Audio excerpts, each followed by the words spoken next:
morning, sir. Morning, sir. The Cathedral Center opened out this morning.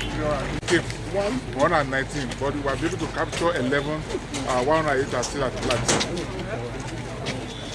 119, yes, sir. 11 we captured, 108 are still at large.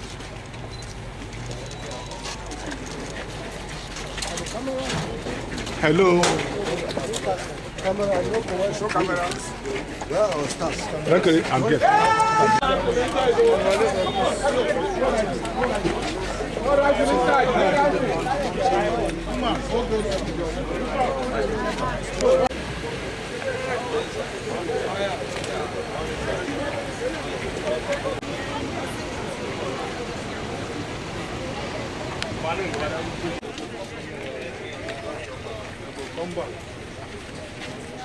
Babani, I dey look for you. Yes. Back. How the press?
Okay.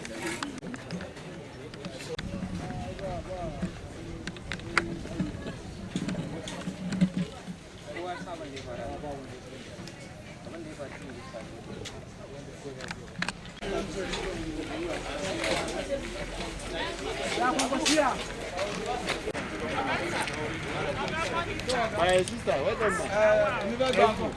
No, I greeted.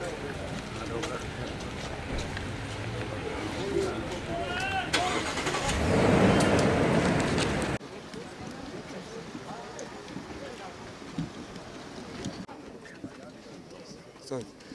How can you capture them? Okay, one, two.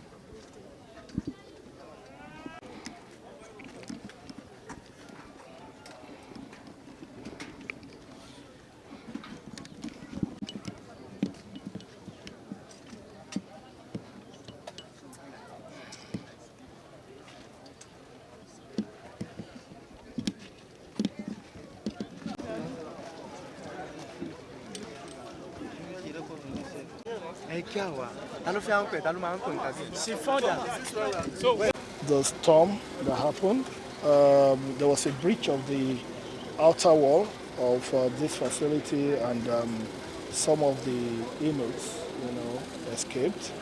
And of course, we've been able to retrieve, get about 10 back out of the 119. So we have 109 at large, and the manhunt is presently ongoing. We will do everything humanly possible to make sure that everyone is brought back. That's number one. And number two also is that we've also looked at the cause of the matter, because we must make sure that this does not happen again. And how can we prevent this? Obviously, we can see the walls are actually old, and unfortunately, there are certain responsibilities that we must take, and but the most important thing is we'll do everything possible to restore sanity and to ensure that this does not happen in any other facility. And also, the president has also always been talking about urbanization eating into our correctional centers. And this is a clear testimony. You can look at the environment. It shows that we need to relocate a lot of our correctional centers, and we need to relocate them away from city centers and to create better space, better security, and better infrastructure. But as we've said, we're not here to make excuses. We are here to take responsibility. We were elected as a government to do a job, and that job we are prepared to do regardless of how difficult or how tough it is.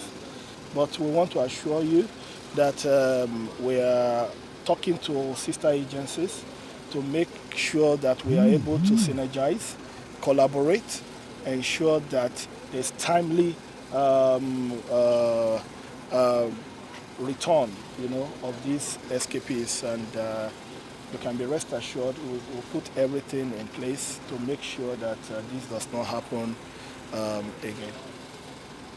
How many did escape now? I said 119 escaped, and 10 had been gotten, so we still have 109, at large. And let me say this was a facility that was built to house 250, and obviously because of,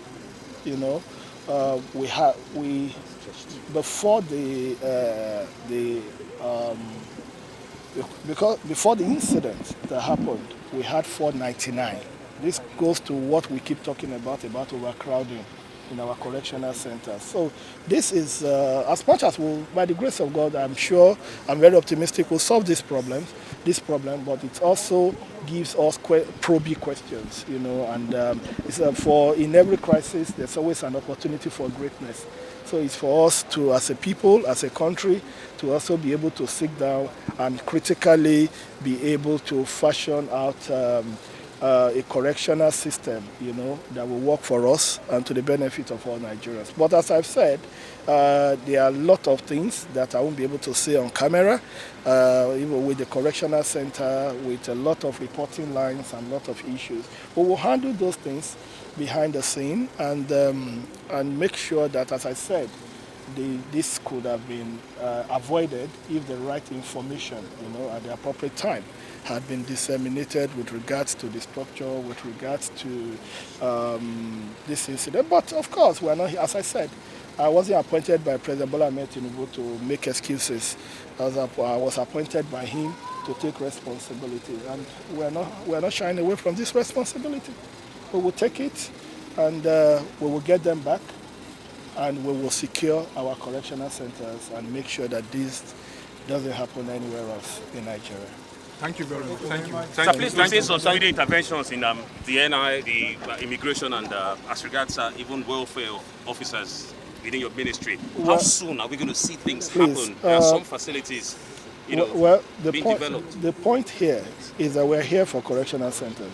And when you talk about, this is a national issue, and something that borders on national security. It's a sober moment for me as a person.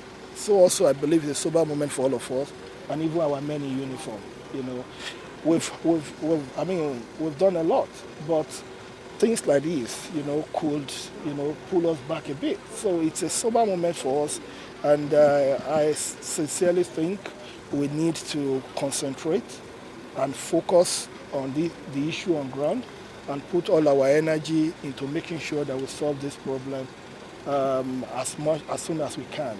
And about welfare, I don't think any of our officers are complaining because we are doing well. President Bola Ahmed Tinubu has been so magnanimous in making sure that he takes care of the welfare of officers.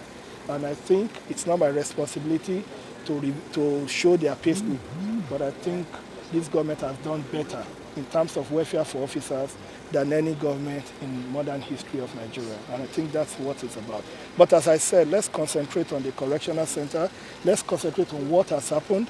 Let's see how it affects our security architecture. And let's see the solution that we can provide, both in the short term here by getting these people back, and in the long term in terms of making sure that this doesn't happen in the other 245 correctional centers. I think that's the focus now. That's the debate that we should have. That's where we should focus our energy. Nigerians must be safe. Nigeria must be a safe nation. And our custodial centers must not just be home for the most vulnerable, but must be a place of hope, even for the most hopeless in our society. I think that's what we should focus on at this point in time. Thank you, and God bless you. Thank you.